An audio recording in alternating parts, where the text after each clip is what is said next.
My name is Stephen Round, and I am a second grade teacher in the Providence School Department. I came to the meeting 2 nights ago, and I wished to read this letter of resignation to you, but I was not given the opportunity, so I'd like to read it to you now. It's addressed to the Human Resources Department, Providence Public Schools. To Paula Shannon, Susan Lucy, Carolina Creel, the Providence School Board, and the parents of my students. Below you will find, word for word, my personal philosophy of education, which was part of my application for a teaching position in the Providence Public School System in 1999. I believe that my goal as an educator should be the creation of lifelong learners. If I am going to meet that goal, I must provide children with an educational experience that is both rewarding and enjoyable. Therefore, it is important for students to understand how the knowledge received in the classroom will benefit them in the real world. It is my responsibility as a teacher to find various ways to make the process possible. To do this, I must be creative and open-minded enough to try new methods and approaches, but perceptive enough to embrace only those methods and approaches that prove to achieve that end. I was hired for a second grade position by Principal Nancy Owen at what was then the Charles N. Forts Magnet Academy, and it was a great fit for several years. Unfortunately, in the attempt to conform and abide by the misguided notions of educrats, the school system in which I had so much pride drastically changed. Rather than creating lifelong learners, our new goal is to create good test takers. Rather than being the recipients of a rewarding and enjoyable educational experience, our students are now relegated to experiencing a confining and demeaning education.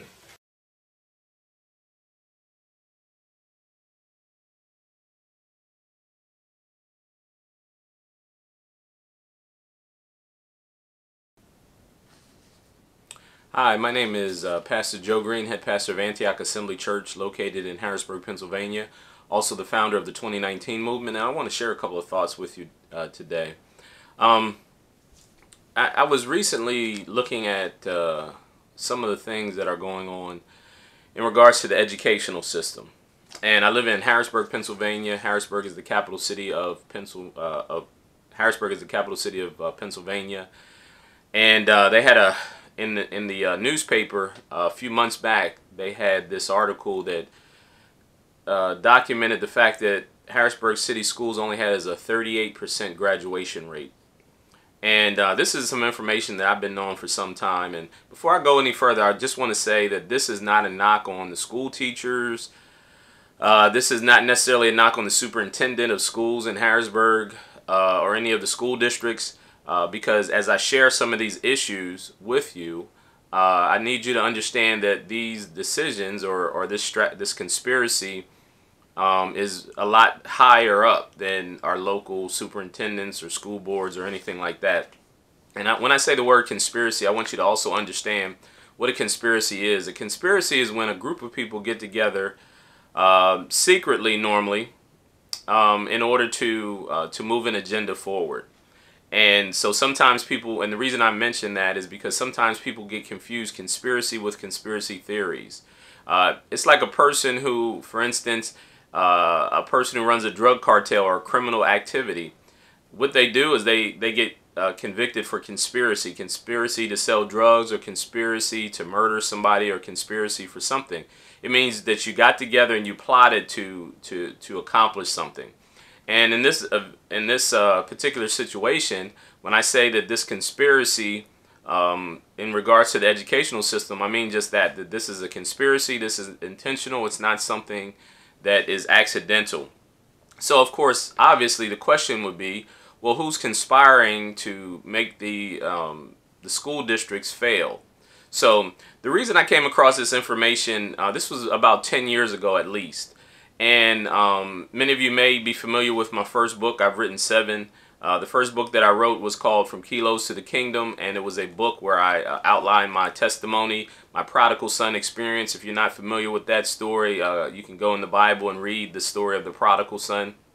And, you know, the prodigal son story in a nutshell is that I grew up in church and I grew up in a God-fearing family, but when I got to a certain age, I turned away from my faith and I ran wild in the streets until God restored me and brought me back into my faith. That's what the book is about. It's called From Kilos to the Kingdom. If you get a chance, you can get it on Amazon. But so when I wrote the book in 2006. It got published in 2008. So this would have been around 2008. I got invited to a school district in Hartford, Connecticut. And for some of you may not know, Hartford, Connecticut is the capital city of Hartford is the capital of the state of Connecticut. Now, Connecticut is a pretty wealthy state, and they have some very high-end cities in Connecticut, you know, that are considered like upper echelon cities, just like any state. Most states do. Pennsylvania is a relatively large state. They have some places that are, you know, have some wealth to them as well. So when I was invited to go to Hartford, Connecticut, to a junior high school to talk to the children in the school, because the teacher had read my book, and what he said to me was, he said, I want you to come up and talk to the children. He says, it's hard for me to reach them, but I read your book and I heard your testimony, and I believe maybe you can help. He says, just to let you know, Hartford, Connecticut, in the inner city, in the school district that I teach in, is primarily black and Hispanic. And he says we have a 67% dropout rate. So I was being naive. I said, only 67% graduate? He says, no, 67% of the students in Hartford, Connecticut school district don't graduate from high school. He says, so you can imagine, in an environment where 67% of the children don't graduate, just imagine what the junior high is like, you know, because these children are growing up without hope because they're not seeing themselves as being a doctor or a lawyer or anything like that. And so many of them are turning to gangs or selling drugs, etc., etc. So I had shared that information with a relative of mine who had retired from Harrisburg School District. And I said, can you believe that Hartford, Connecticut has a 67% dropout rate? And without flinching, he says that's what it is, probably similar to that in Harrisburg city schools as well. And I was appalled by that. I said, man, that is crazy that you're telling me that with a 67% dropout rate, then that means only 33% of the students are graduating.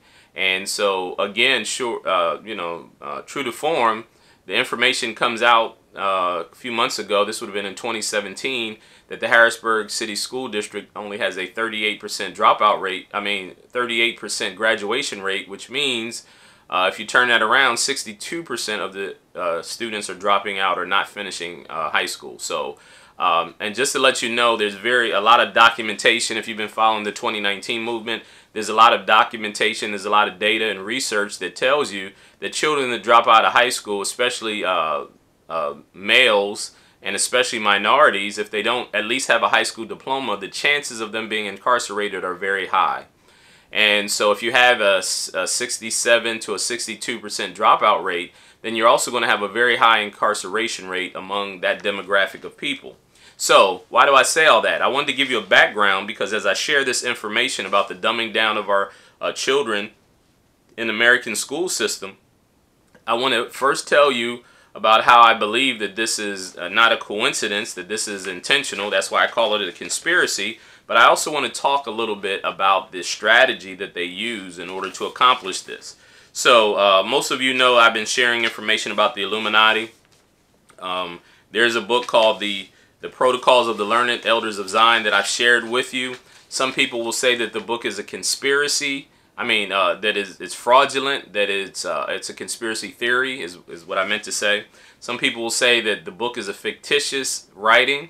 I don't believe that to be the case. It may not be exactly the book that they created, but when they talk about the learned elders of Zion, there's a difference in people that are Jews or Hebrews and Zionists. So when you talk about the Illuminati, they actually are Zionist, and that's different than someone who's traditionally a Jew. Now, if you follow any of the, please subscribe to my YouTube channel, my Patreon, and some of the other places that I'm sharing information. If you follow any of my other teachings, I define who the Illuminati is. It's the people that are pushing for a new world order, one world government. These people in their writings, they confirm that Lucifer is the head of the Illuminati. That's who they worship. That's why they call themselves enlightened, because the name Lucifer comes from the Hebrew word that means light bringer or light bearer.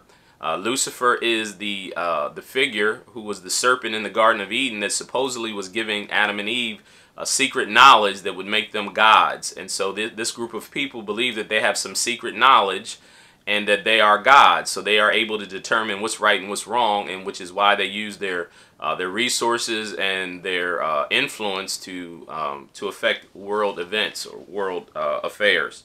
So I'm going to talk about a little bit about them, but there's a book called The Story of the Committee of 300 by Dr. John Coleman.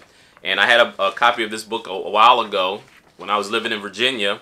I also have an electronic copy of it, but and so this book pretty much agrees with the book called The Protocols of the Learned Elders of Zion, and the writing, the Protocols of the Learned Elders of Zion outlines the Illuminati's strategy for taking over and ushering in a one world government or a new world order.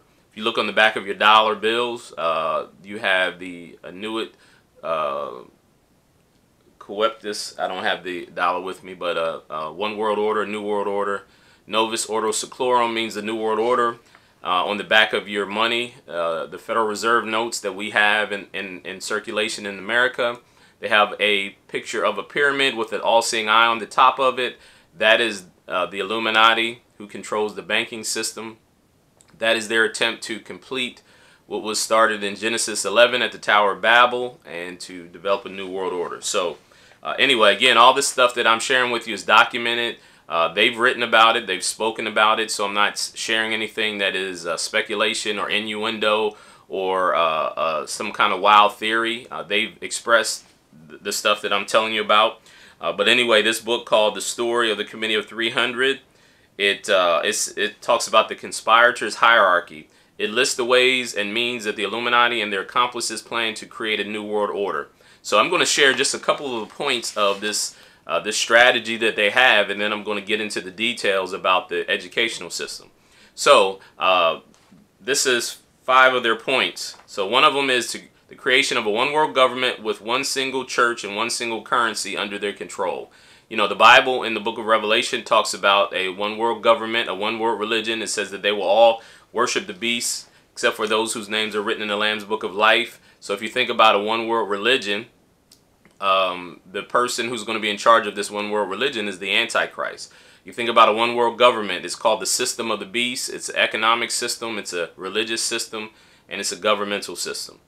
Point 2 is the total destruction of every national identity and all national pride, because only then will people accept a supranational world government. So part of their strategy is to destroy sovereign nations, which is why things like illegal immigration or weak borders and allowing illegal immigrants to flood into the country is one of the strategies that the Illuminati is using in order to destroy America and all other nations, because if you have strong individual countries, then you can't usher in a one world government because you can't control the populations of the various countries. If you have a strong America and other nations, then they can, it hinders their one world governmental system. So their desire is to weaken the borders of the United States, allow illegal immigration to flood in, and therefore weaken the nation. They also want to weaken the financial system, which is why they kind of, do things that they do with the financial system. Number 3 is to establish a thought control technique with the goal of creating human robots who respond to external impulses and direction.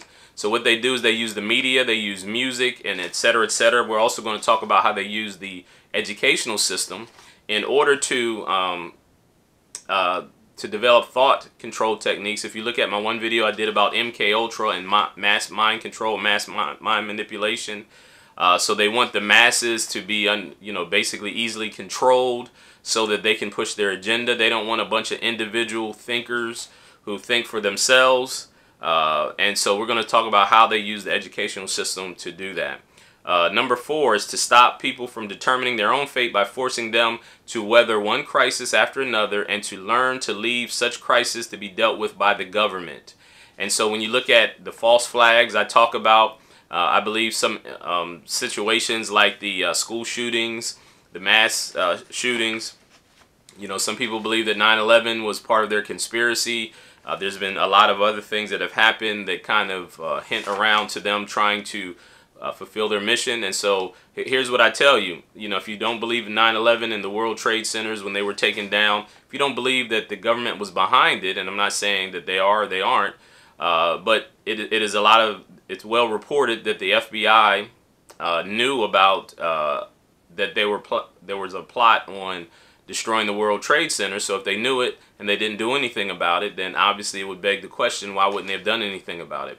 This Florida shooting with this young man who supposedly went in and shot up the schools, he was on psychotropic drugs. He had, and that's one of the patterns of all these mass shooters. They're all on psychotropic drugs. There's always a pattern of pictures and videos and web posts that they said some really crazy and outlandish things, but yet nobody stopped them from doing it. You know, there are people that were very close to this gentleman who said that they reported to the FBI that they were afraid that he was going to do something crazy. He had a bunch of firearms, but yet they didn't do anything about it. So why wouldn't they have stopped this gentleman from doing something? If they had all these reports, why didn't they take away his firearms? Because they knew he had some mental issues. So for them to, so if you don't believe that they were behind it, or that it was a fake occurrence, then why would they have allowed it to happen? They had the information and they have the ability to go in and stop these things, but they don't. So of course, it could lead to the very easily held assumption that they would allow these things to happen, because one of the points that the Illuminati wants to do is they want to take away people's self-determination by forcing them to weather one crisis after another and to learn to leave the crisis to the government. So that's called the Hegelian dialectic. It is thesis, antithesis, and solution. So they allow these crises and these tragedies to happen, and then they give the solution. So for instance, in these mass shootings in these schools, they already want to get rid of our guns, because the Second Amendment, which is the right to bear arms, is the people's ability to defend themselves against governmental tyranny. That was the purpose behind the Second Amendment. So you think about, if a governmental system wanted to come in and to control the people, one of the first things they would do is try to get rid of the handguns. So if they're trying to get rid of the handguns, the easiest way to do that is to allow these mass shootings to occur, because then the people will turn to the government to ask them to help them, to provide safety for them. And then the government will be able to come in and take away the handguns, and then they can implement whatever controls they would like on the people. In the book of Thessalonians, it says, when the people yell peace and safety, sudden destruction is upon them. And so the Bible is telling us that when the people turn to a governmental system for peace and safety, then at that point in time, the government is able to come in and to control from a tyrannical way the people. The Bible says we wrestle not against flesh and blood, but against powers, principalities, and wickedness in high places, the rulers of darkness in this age. That's what the Bible says. And so it's very easy to make the connection between what we're seeing, these false flags occurrences, and the Illuminati's expressed agenda and plan on how to get a one world government. Another is to take control, and this is what we're going to talk about today, to take control of the educational system in the U.S. with the goal of completely destroying it. To take control of the educational system in the USA with the goal of completely destroying it. And again, this is from the book The Story of the Committee of 300 by Dr. John Coleman, and it talks about the New World Order's strategy for ushering in a one world government. So let's talk about how that happens, right? So the first thing I want to talk about is let me get to my notes here. The Prussian educational system. Many of you may or may not know that the educational system in the United States is based on the Prussian educational system. So first, let's define what Prussia is. Most of you probably have never heard of Prussia. Prussia is just another name for modern Germany. So Prussia was a prominent historical German state originating out of the Duchy of Prussia in the Margravate of Brandenburg and centered on the region of Prussia. For centuries, the House of Hohenzollern ruled Prussia successfully, expanding its size by the way of unusually well-organized and effective army. Prussia, with its capital in Königsberg from 1701 in Berlin, shaped the history of Germany. In 1871, German states united to create the German Empire under the Prussian leadership.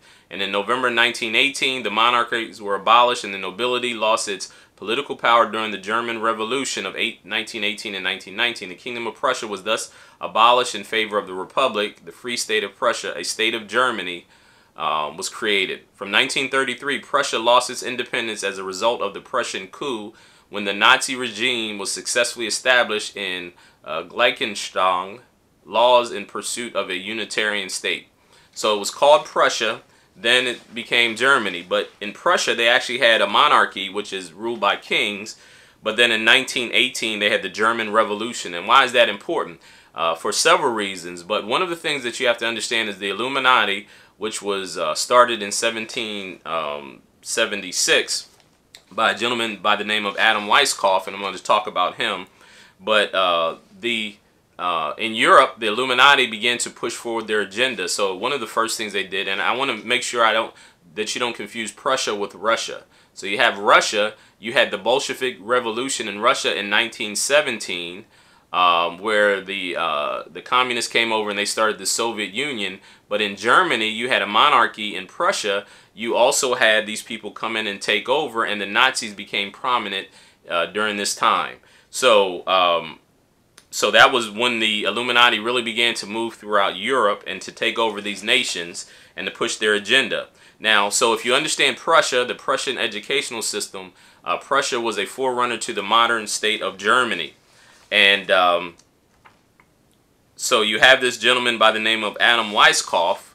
Adam Weishaupt is one of the founders of the organization known as the Illuminati. Weishaupt was born in 1748 of Jewish parents but grew up in the Catholic faith. When his father, George Weishaupt, died in 1754, Adam was turned over to be raised by the Jesuits by his godfather. And if you ever get a chance, look up the Jesuits and understand who they are in regards to the Illuminati. He was raised by this gentleman by the name of Baron Eichstätt, who was the curator of the University of Ingolstadt in Bavaria. Bavaria is the region also known as Germany as well. He studied classical religion and theology and the Eleusinian and the Mithrin mysteries. Now that's important because if you understand who the Illuminati, as I mentioned, they are those who follow the Mystery Babylon religion. They are Kabbalists, so Jewish mysticism is what they practice. So it says here, Adam Weishaupt, he practiced Eleusinian and Mithrin mysteries. Now, Mithra is the sun god, also known as Nimrod. And so this ancient religion that he began to study is the thing that is the foundation for the Illuminati. So they practice Jewish mysticism, also known as Kabbalah, which the Bible calls the Mystery Babylon religion. And so all the things that, when you understand the mystery religion and you understand Kabbalah, then you'll get an idea as to what it is they believe and what they practice. So again, they know that Lucifer is the head of this religion, and they believe that Lucifer gives them secret knowledge, and that secret knowledge literally makes them gods in the earth. And they have the ability to determine right and wrong. So many of the things that's attributed to them and many of their actions, many people will say, well, that's terrible. Nobody would do something like that. But see, that's because you're applying a certain level of morality, a kind of a common morality that we all kind of hold to. But when you understand the mindset of the Illuminati, that they believe that they have some secret knowledge that makes them gods, then and like Lucifer in the Garden of Eden told to Adam and Eve, when you receive the knowledge from the tree of good and evil, then you will become gods, and you can determine what's right and what's wrong. See, our common morality, especially those who consider themselves Christians, Our common morality comes from our understanding of a higher power, that we have a God who actually determines what's right and what's wrong. It is God who gives us his commandments and his laws, and we understand that because he's God and he's sovereign, that he has the authority to determine what's right and what's wrong. But if you were to take away that belief system and you were to say that you yourself are God, then you are the ultimate person that determines what's right and what's wrong. So the things that they do that we may consider in our common morality as wrong, they don't hold that same view. They believe that they can determine what's right and what's wrong. And ultimately, if it helps them to get their final goals, which is a new world order, then they can do things that we may determine as wrong or evil. They believe that the ends justify the means. So a lot of the things that I may share with you that you may say, oh, that's horrible, nobody would do that.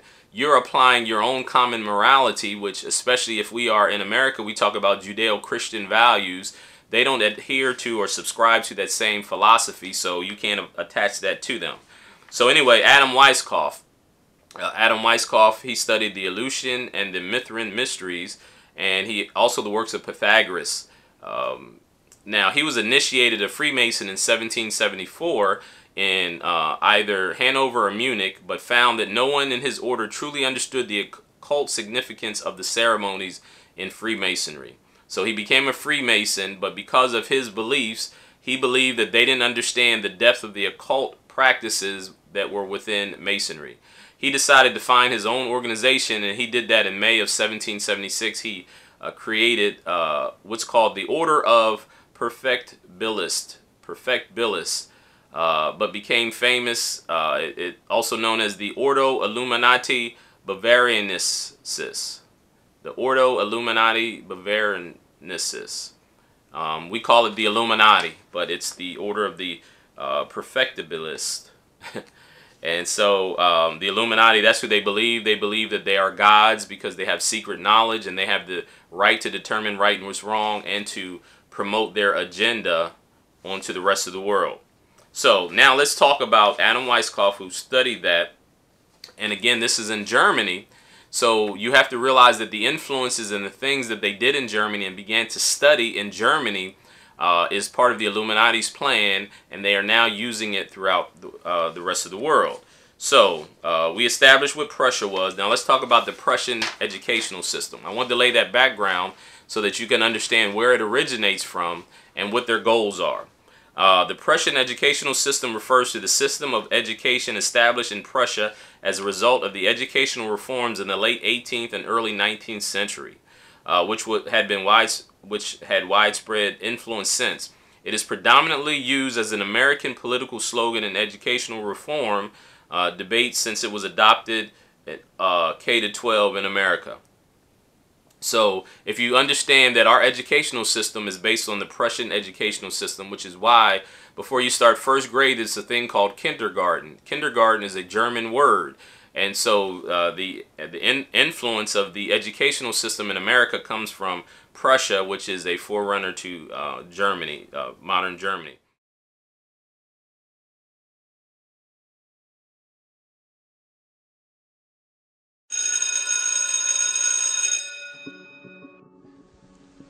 And now we come to the great man himself, a man history records as being instrumental in the creation of America's public education system. Horace Mann was an American educator who served as a member of the U.S. House of Representatives, part of the American Congress. Horace Mann was the key reformer of the education system at the time. In 1837, he became the head of the newly created Board of Education in Massachusetts, where he began the work that would eventually earn him the title as the Father of American Public Education. After reading through the educational models of different countries, Mann finally hears about a particularly successful style that had been developed in Prussia, which is now modern-day Germany. The Prussian system had shown to be such a success for the government's purposes that, accompanied by a few other educators, Horace Mann travels to Germany to investigate. Upon their return to the United States, they lobbied heavily to have the Prussian model adopted. All in favor, say aye. Interest in Prussia had also been growing in the northern half of the continent. Around this time, the Canadian Superintendent of Schools, Egerton Ryerson, traveled to Prussia in search of a new model of education. His journeys also included visiting Horace Mann in Massachusetts to further examine the system he would eventually adopt. George Brown, the editor of Toronto's Globe newspaper, was even quoted saying that Ryerson had successfully imported Prussian education into Ontario. During the next 30 years or so, a whole line of American dignitaries came to Germany to earn degrees. Interestingly enough, those who earned degrees in Germany came back to the United States to staff all the major universities. By 1900, all the PhDs in the United States were trained in Prussia. As the first secretary of the State Board of Education, Horace Mann promoted his new concept that the state is the father of children. He stressed that it was the responsibility of the state to ensure that education was provided for the child. A very noble idea, of course, but what exactly did he mean by that? And how did he define education? It seems like a very broad subject. It is a very broad subject. Education encompasses all of human history and all the knowledge we have gathered during that time. Not to mention, and perhaps most importantly, what we as human beings learn over our lifetime on a personal level. Horace Mann's 10th annual report in 1846 led to the first state law that made it mandatory for children to go to school. It was during that year that he supported the governor of Massachusetts in adopting the Prussian model of education for the entire state. How did he do that? The governor of the time, Edward Everett, as it turns out, was the very first to receive a PhD from, can you guess where? That's right, Prussia. From then on, it spread very quickly. Just after Everett installed the Prussian model in the state of Massachusetts, the governor of New York set up the very same method in 12 New York schools.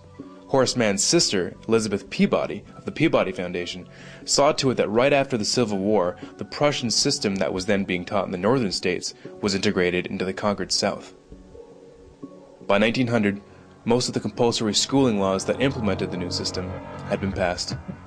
From then on, every American child grew up under the Prussian system. So what exactly was the Prussian education system that everyone thought was so amazing that it just had to be adopted throughout the free world? To give you just a bit of background, in the 18th century, the Kingdom of Prussia, which is now modern-day Germany, was among the first countries of the world to introduce free and compulsory education. After the Prussians were defeated by Napoleon in 1806, it was decided that the reason why the battle was lost was that the Prussian soldiers were thinking for themselves in the battlefield instead of following orders. To make sure that this couldn't happen again, a new 8-year system of schooling was created. This new system provided not only the skills needed for the early industrialized world, such as reading, writing, and arithmetic, but also a strict education that taught duty, discipline, respect for authority, and the ability to follow orders. Elite children destined for higher offices went on to attend private schools, while the rest of the population had no access to the secondary education. They were destined for the working class. Through this new system, the Prussian court tried to create social obedience in the citizens through indoctrination. Every individual had to become convinced at the core of their being that the king was just, his decisions were always right, and the need for obedience paramount. In truth, the entire purpose of the system was to instill loyalty to the crown and to train young men for the military and bureaucracy. To do this, it was necessary to squeeze out all independent thinking from the masses. Influencing this new system from the beginning was Prussian philosopher Johann Gottlieb Fichte. Combining John Locke's view that the children are a blank slate and Rousseau's ideas on how to write on that slate, Prussia established an educational system that was considered scientific in nature. An important part of the Prussian system was that it defined for the child what was to be learned, what was to be thought about, and how long to think about it. In order to have an efficient policy-making class and a subclass beneath it, it was believed that one had to remove the power of most people to make sense out of the available information. In other words, critical thinking had to be done away with. Now, if you're wondering why the average person doesn't know that the North American education system is based directly on the Prussian model, it might just be because its original purpose was not designed for the good of the individual, but for the good of the government. The philosophy of Johann Fichte directly influenced the creation of the Prussian model of schooling, as he is quoted saying, "The schools must fashion the person, and fashion him in such a way that he simply cannot will otherwise than what you wish him to will." With quotes like these, you can see why his involvement is not well known. Education should aim at destroying free will, so that after pupils are thus schooled, they will be incapable throughout the rest of their lives of thinking or acting otherwise than as their schoolmasters would have wished.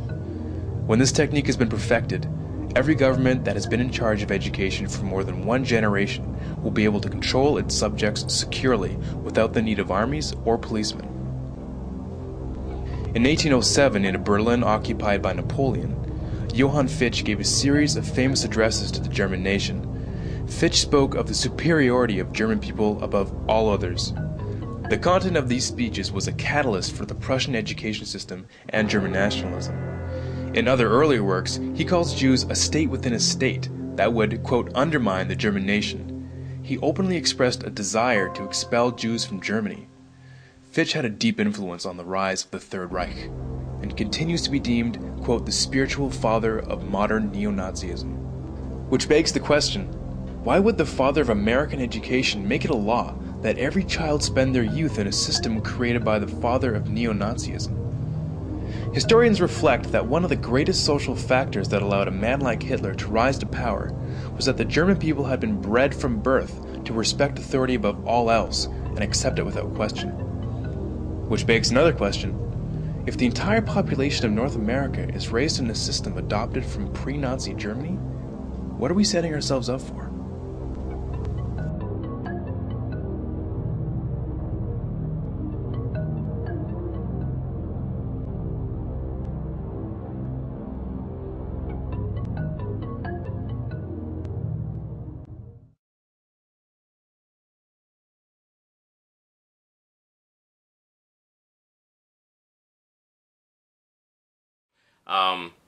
The actual Prussian educational system was introduced as a basic concept of the late 18th century and was significantly enhanced after Prussia's defeat in the early stages of the Napoleonic Wars.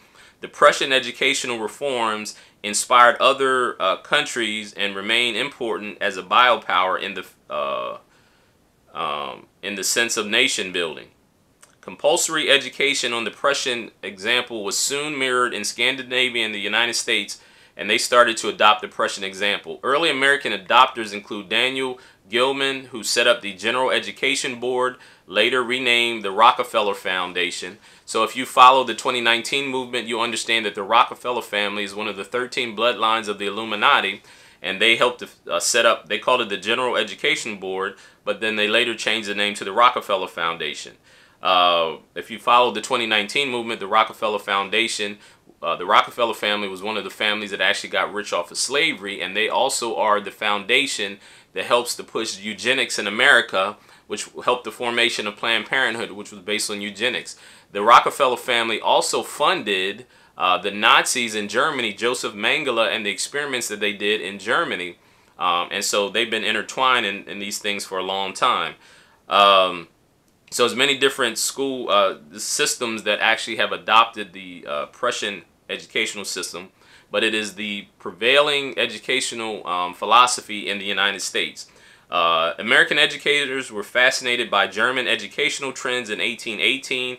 John Griskin gave a favorable report of the Prussian education.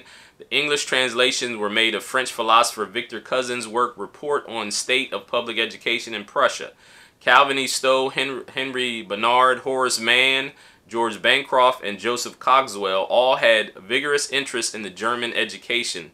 In 1843, Horace Mann traveled to Germany to investigate how the educational process worked. Upon his return to the United States, he lobbied heavily to have the Prussian model adopted in the United States. Mann convinced his fellow modernizers, especially those in the Whig Party, to legislate tax-supported elementary public education in their states. And it was adopted in most northern states, and then after the Civil War, they adopted it in the southern states. Says that most northern states adopted one version or another of the system he established in Massachusetts, especially the program for normal schools to train professional teachers. In 1852, Mann was instrumental in the decision to adopt the Prussian educational system in Massachusetts. Soon, New York State set up the same method in 12 different schools on a trial basis. The system, now this is important, I want you to understand this, that system was characterized by compulsory attendance, teacher colleges, standardized national tests, national age-graded curriculum, compulsory kindergarten, the fragmenting of concepts into separate subjects with fixed periods of study, and the state ultimately asserting a superior claim to the child over the rights of the parents. I'm going to say this again. Part of the foundation of this educational system was they asserted a superior claim to the children over the rights of the states.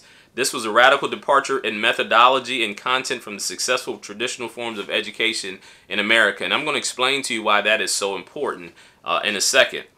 The Prussian mind, which carried the day, held a clear idea of what centralized schooling should deliver. This is the goals of the Prussian educational system. And you have to realize it was implemented in Prussia, which became Germany.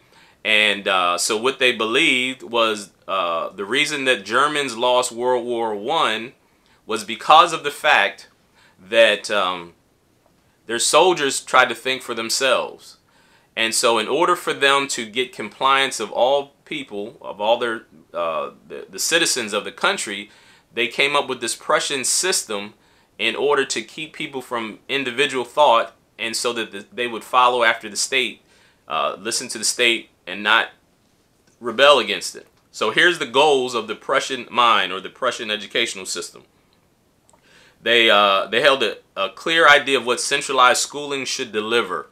Obedient soldiers to the army, obedient workers for mines, factories, and farms, well-subordinated civil servants trained in their function, well-supported clerks for industry, citizens who thought alike on most issues, and national uniformity in thought, word, and deed. I'm gonna say that again. National uniformity in thought, word, and deed. So the Prussian system, which was adopted by the United States, the public school system, the goal was to create a group of people that were easily controlled by the state. Now, why else is that important? That's important because of the fact that they could push their agenda, and not only would people not think outside of the box, but that they were training people to be soldiers and workers in factories, not to be business owners. And so one of the things that the Illuminati is trying to do is create what they call debt slaves, so that you would get on the hamster wheel and just work for a company and retire, but that you wouldn't want to have your own business or your own profession.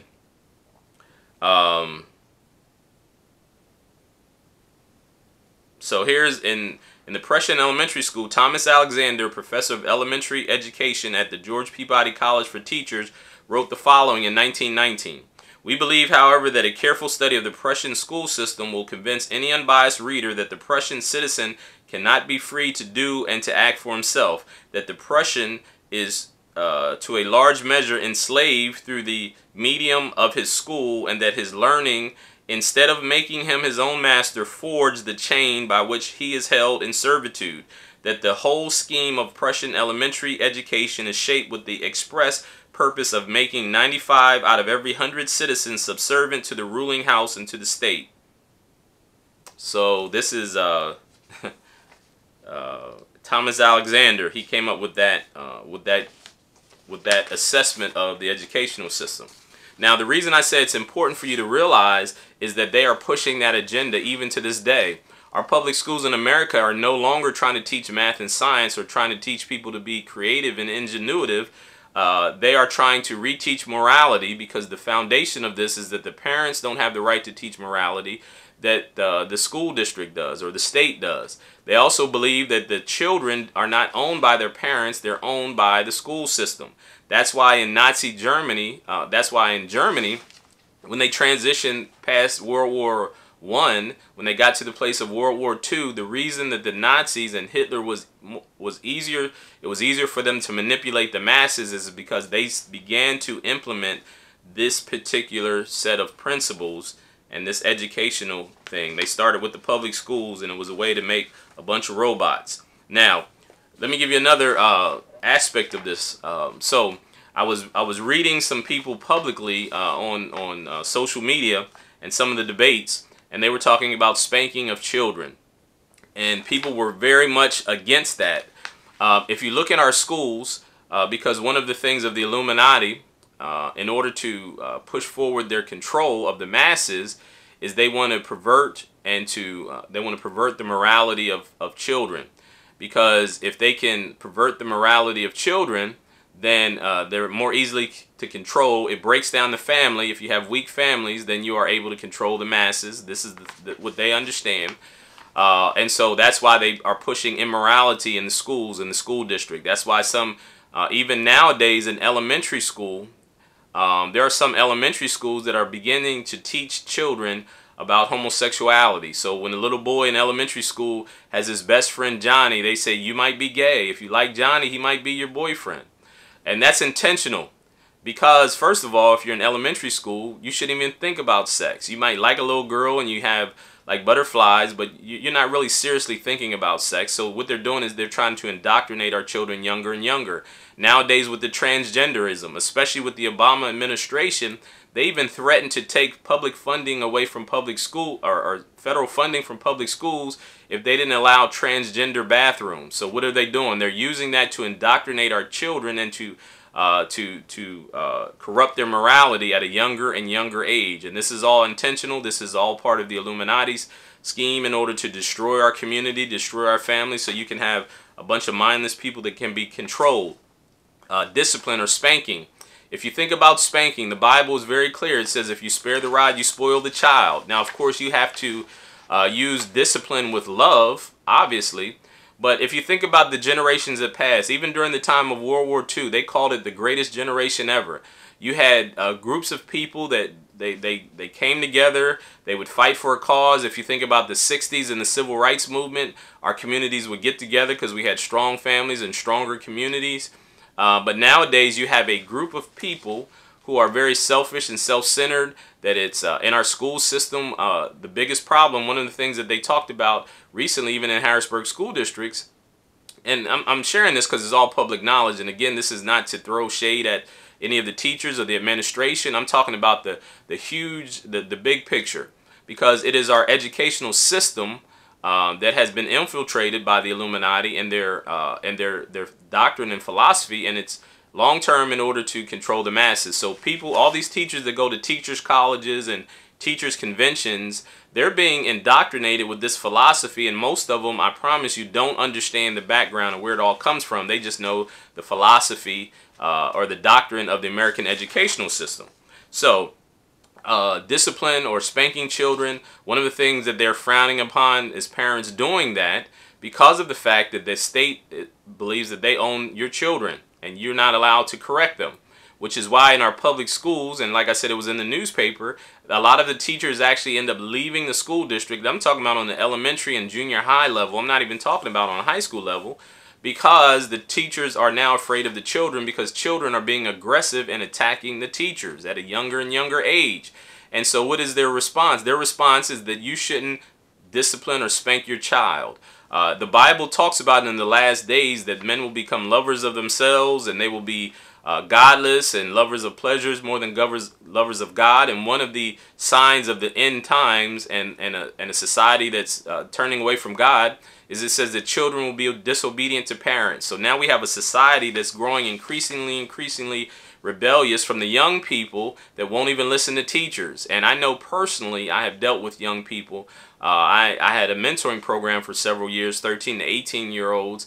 And I talked to the teachers in the school and to the parents. And one of the things that's really sad is that these children are getting in trouble in school. When I grew up, when I came up through school system in the 70s and the 80s, they used to paddle us in school. The teacher would have, I remember they had rulers, or they would have a paddle. And if you acted up, then you'd get a swat on your behind, or they would hit you on the back of your hands, and they would correct you and discipline you. And I didn't want them to send a note home saying that I was in trouble at school, because then I would get it at home, because my parents would say, you better listen to your teacher. You better stop acting up. We want you to get an education. We want you to be smart. But nowadays, if a child gets in trouble in school, many of the teachers are fearful, because if they send a note home, not only can they not discipline the child, but the parents come to the school and now they want to be aggressive towards the teachers.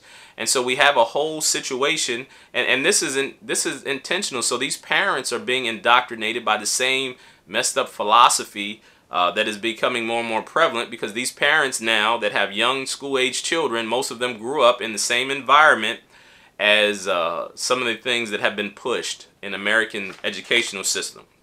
So, lastly, I want to share with this is all intertwined and interconnected. There was a doctor named Dr. Spock, and I'm not talking about Mr. Spock from Star Trek. It was actually a gentleman by the name of Benjamin Spock.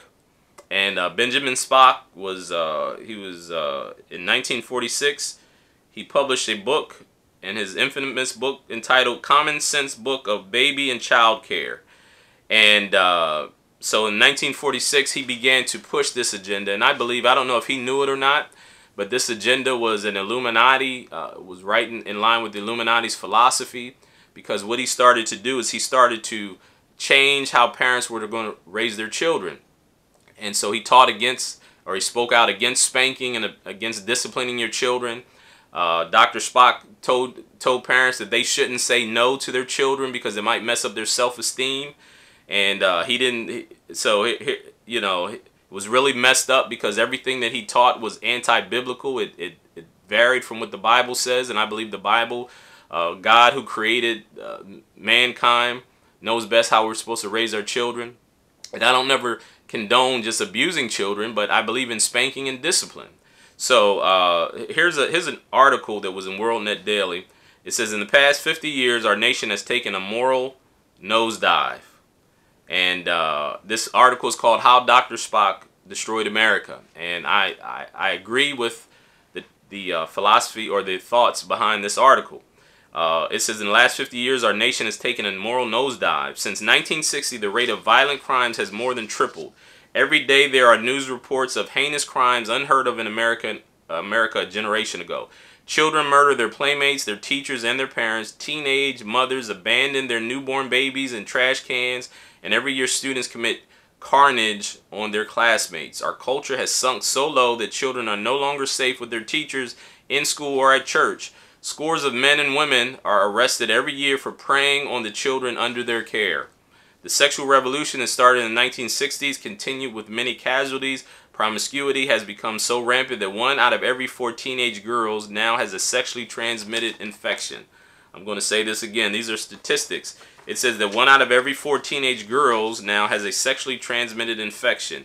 In the last 5 decades, practices have become so deviant that the number of distinct STDs has risen from 5 to more than 50. A sudden increase of 1,000%. Obsession with sexual violence has brought a 318% increase in sexual assault.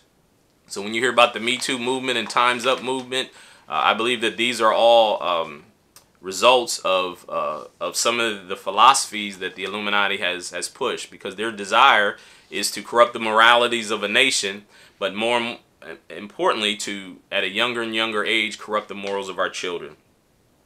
In 1946, like I said, Dr. Spock, he wrote a book called Common Sense Book of Baby and Child Care. And instead of stressing the importance of teaching self-denial and respect for authority, Spock discouraged directive training and emphasized accommodating children's feelings and catering to their preferences. No longer did children learn they could endure Brussels sprouts and suffer through daily chores. Using Spock's approach, parents began to feed self-indulgent instead of instilling self-control. Homes were becoming child-centered. As parents elevated children's freedom of expression and natural cravings, children became more outspoken, defiant, and demanding of gratification. In fact, they came to view gratification as a right. Spock wrote his book in a response to a cold, authoritarian philosophy of parenting that had been dominant in America. For years, parents had been told to withhold affection from their children, not to touch them too often, not to respond to their tears. Understanding of children had not been encouraged, and fathers had held a minor role in the nurture and care. These things distressed Spock, and they would have upset me had I been born back then. Children need our tender affection, understanding, and respect. However, Spock's solutions reflected total ignorance of the hedonistic bent of human nature and fostered an over-exalted sense of self-importance in children. Homes became hotbeds for narcissism, entitlement, and victim thinking. And if you think about the children, and especially the generation they call the millennials, they are very narcissistic, entitled, and they are very victim thinking. And so, and I'm gonna tell you a sign of someone who's narcissistic, and I've dealt with several, a lot of them over time. So a narcissistic person, even when they do something they're not supposed to, they don't focus on the fact that they did something wrong. They always focus on the response. And so if a child acts up in school, and here's what I heard a lot of times, and like I said, I've dealt with children and parents and on several different levels, even as a probation officer. So I've heard when the child gets in, and here's one of the conversations I heard. A lady said, "I'm going up to the school to fuss at these teachers." They said, "Why?" They said, "Because they accused my son of stealing." They said, "I know this mom is saying this to this other person. I know he does steal and he doesn't listen and he has a bad temper, but I don't believe he did this." So the focus wasn't on the fact that their child probably did this because he showed a pattern of it. The focus was that they didn't have to fuss at my child. They didn't have to put him on detention. He didn't have to get kicked out of school. Children that fight or they have an angry temper. Well, yeah, but you don't know what they're going through. You don't know what they're experiencing. If you look at bullying, it seems to me like bullying has really been amplified in our school systems. But here's the key. Not just that the bullying has become so much worse, but the bullying effects are so much greater because when you have narcissistic and self-centered children, they internalize the bullying more than that they should have. So when we were growing up, you had bullies. You had people that got picked on all the time. You had people that a lot of people didn't like. You had all these things, and I'm not saying it's okay, but it didn't affect us as much because there was this. It wasn't such a high level of narcissism or self-centeredness.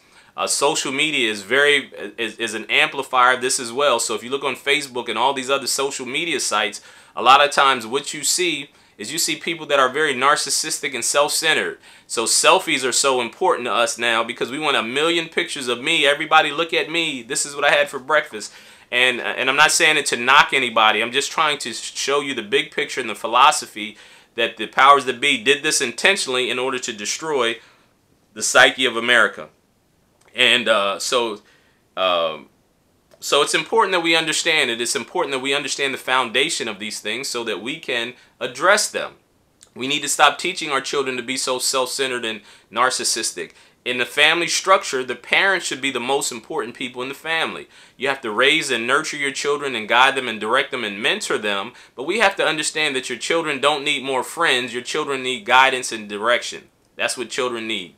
Children don't know as much as adults do. They shouldn't. Now, they may know something specific. So if your child may know a little bit more about technology than you do because they were raised in a technological environment. They may know something specific like about the newest artist or the newest app on the phone or something like that. But as far as life, they don't know more about life because wisdom comes with time. Wisdom comes with experience. And so if you're older than your children, which obviously you are, then you should also recognize that you are not there to cater to their needs and their desires and their feelings, but you are to nurture them and guide them in the right direction. The Bible says, train up a child in the way that they should go, and when they get old, they won't depart from it. It doesn't say take a vote and see what your children want, because your children don't know what they want. They're children. When I was a child, when I was 13 or 14, I thought I'd do what I wanted in life. But now that I'm older, I recognize I didn't know anything. I was just expressing my feelings based on my limited understanding of the world. And so it's okay for us to guide and lead our children. It's okay for us not to recognize that our children don't know what they want in life. They don't know what direction they want. They know how they feel, but they don't have wisdom. And so we have to not fall victim to this foolishness that we think that our children know as much as we do. They don't. And let me tell you something. Your children every other week or every other month or every other year will change their mind about things as they get older and as they learn more information. And so we have to stop allowing our children to be the center of the universe when they're not. One of the things I taught my children, and my daughter especially, when she was going away to college, I said to her, I said, let me warn you, when you go away to college, your family loves you, and you're a star in your community because you're smart and you're intelligent and people have known you all your life, and you are and you're a superstar. You know, that's what we tell our children. You're popular, you're friendly, people love you, your church family, your biological family. I said, but when you go away to college, you're going to be going around a lot of people that they were superstars too. Their family loved them, and in their community, they were probably stars as well. I said, but don't take it personal. They don't care about you. They don't know you yet. They got to get to know you, but don't take it personal. Don't think that they should love you the same way as people that knew you all your life, because that's not how life is. Life is hard, and you got to compete. You got to trial and error. You'll fail sometimes and you'll succeed, but it shouldn't be the end of your world. And when you have an environment of narcissistic, self-centered people, you're going to have a lot of issues.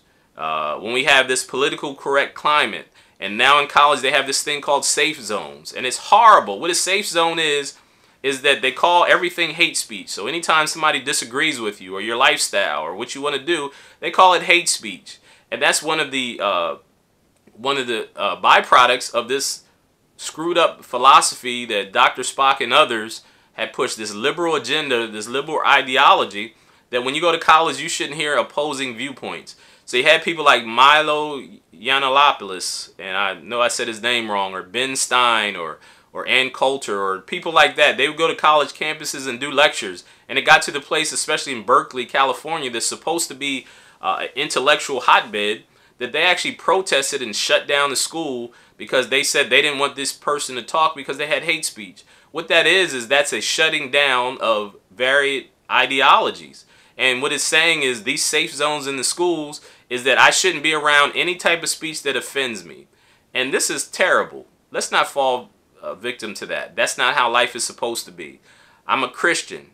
I'm a heterosexual male. I don't believe in homosexuality because the Bible's against it. So if I express the fact that I disagree with homosexual lifestyles, I have the right to. I would never harm a homosexual. I would never say anything insulting or derogatory, but I'm going to express that I disagree with that lifestyle. That's my right. That's not hate speech. And just like people will tell me I'm crazy, they don't believe it, or they don't agree with the Bible or Christianity, it's okay that they don't agree with me. I'm not going to get offended and lose sleep because someone thinks that that what I believe is wrong. And so we have to have this environment that people can have open, honest dialogues. And one of the things that our public school system with this Prussian mindset, the intention is to create a bunch of robots and also to reteach morality to our children, and ultimately to develop very weak-minded individuals that can't survive in life, and so they're going to have to depend on the government to protect them, to teach them what's right and what's wrong, and ultimately to control their lives. This has been Pastor Joe Green, and again, I thank you for tuning in, and please subscribe to my YouTube channel, my Patreon, any type of financial appreciated. Be blessed of the Lord. Peace.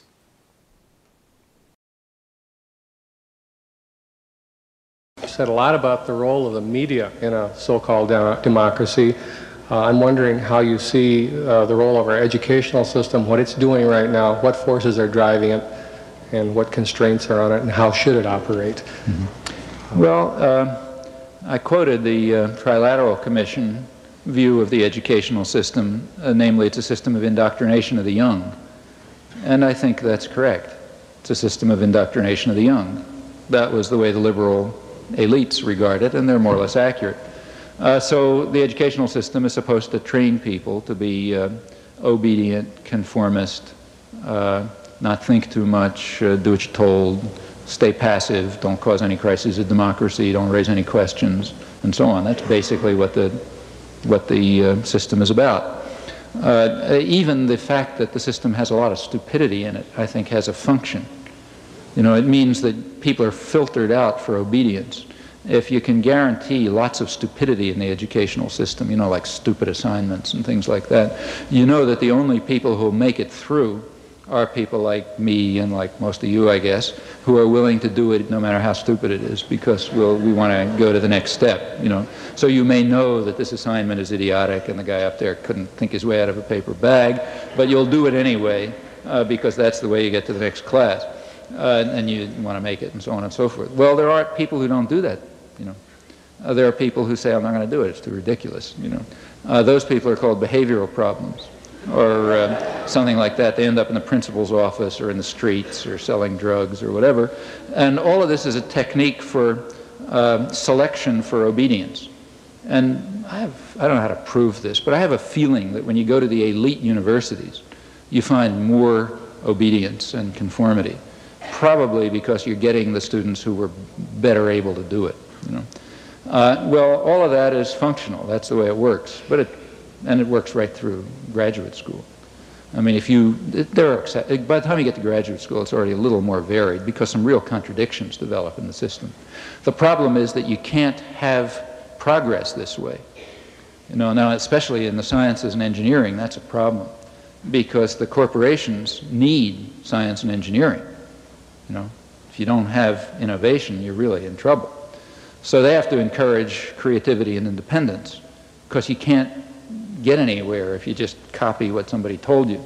You have to be challenging things all the time, challenging everything, you know, and thinking new thoughts and so on.